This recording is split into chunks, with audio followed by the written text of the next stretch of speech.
पिंकी कितनी बार मुल्क से बाहर गई और पिंकी को असल में कोकेन बनाना किसने सिखाई। इसके अलावा पिंकी को आज कितना है रोजा जिस्मानी रिमांड मिला, आज आपको ये सब कुछ बताते हैं। तो जनाब पिंकी सिर्फ एक बार मुल्क से बाहर गई हैं और पिंकी 25 दिसंबर 2018 को कराची से बाकू गई थी और पिंकी का दूसरा साबिक शौहर जो है, जो इंस्पेक्टर है, वो 2 मरतबा बाकू गया है। इसके अलावा पुलिस ने बताया कि राना अकरम ने पहली ही मरतबा अनमोल और इसके साथी कजन को पकड़ा।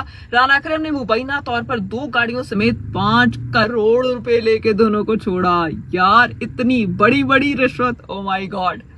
मनशात फरोश अनमोल और पिंकी की तहकीकात जारी हैं और इनके मुताबिक पिंकी का साबिक शौहर नासिर भाइयों समेत मनशात के धंधे में मुलव्वस था। नासिर अपने 2 भाइयों मंसूर और शहरोज के हमरा लाहौर आ गया था। नासिर जो है, वो जो तीनों भाई हैं, मिलकर गेस्ट हाउस और शराब का कारोबार भी करते थे। यार कोई धंधा छोड़ा नहीं है इन्होंने। इसके अलावा नासिर ने भाइयों समेत इरफान और बहनोई के साथ मिलकर कोकेन का फिर कारोबार शुरू किया और नासिर ने ही पिंकी को कोकेन मास्टर बनाया। उसने नेट से देखा, कुछ अपने तजुर्बे बताए, तो उसने पिंकी को सारे तेजाबी टोटे जो है ना, वो नासिर साहब ने सिखाए। ये उनकी ही मरहूने मिन्नत है। इसके अलावा अगर बात की जाए आज के मुकदमे की और आज की समाअत की, तो मुकदमा कत्ल में कोकेन डीलर पिंकी के जिस्मानी रिमांड में 4 दिन की तोसी कर दी गई है। कहाँ पहले दिन धड़ल्ले से आई थी और उसको जुडिशियल रिमांड मिला था, और सॉरी जेल रिमांड मिला था, और अब जो है उनकी जुडिशियल रिमांड में 4 दिन की तोसी कर दी गई है।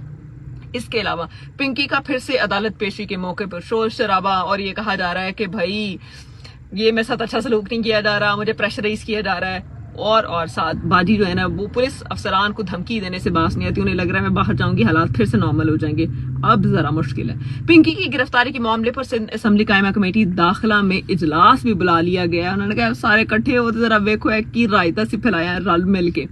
और पिंकी हीरोइन को लेकर घूम रही थी, धड़ल्ले से कहती थी मुझे गिरफ्तार करो, मैंने गिरफ्तार करा दिया, हम लोगों ने गिरफ्तार करा दिया, हमारी हुकूमत ने गिरफ्तार करा दिया। ये कहना है वजीर दाखिला सिंध ज़ियाउल हसन लंसार साहब का।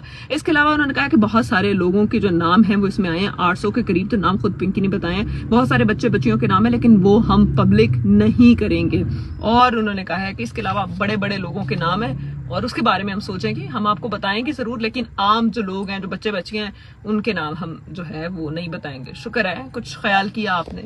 इसके अलावा वजीर दाखिला सिंध ज़ियाउल हसन लंसार साहब ने कहा कि पिंकी लोगों की इज्जतों के साथ खेल रही थी। मेरा सवाल यहाँ पर फिर यही है कि उसे खेलने का मौका कौन दे रहा था?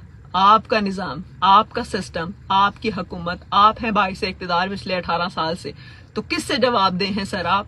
ये तो आप सबको सोचना चाहिए कि हमारे नाक के नीचे क्या हो रहा है, और अगर हो रहा है तो हमने क्यों होने दिया और कैसे होने दिया। 1, 2, 3 साल की बात हो कि फाइन, लेकिन 13 साल तक एक मुजरिम इतने धड़ल्ले से नहीं घूम सकता बगैर सिस्टम के, बड़ी मगरमच्छों के, और वो भी पिंकी, डॉन और इमोजी और ये और वो सारा शशका लफांटरी के साथ। छुप छुपा के चलो फिर भी कहीं समझ आता है, बट इस तरह अगर कोई इश्क कर रहा है और सरेआम कर रहा है तो फिर देखें कि वो इश्क किससे कर रहा है और उस आशिक के पीछे कौन है।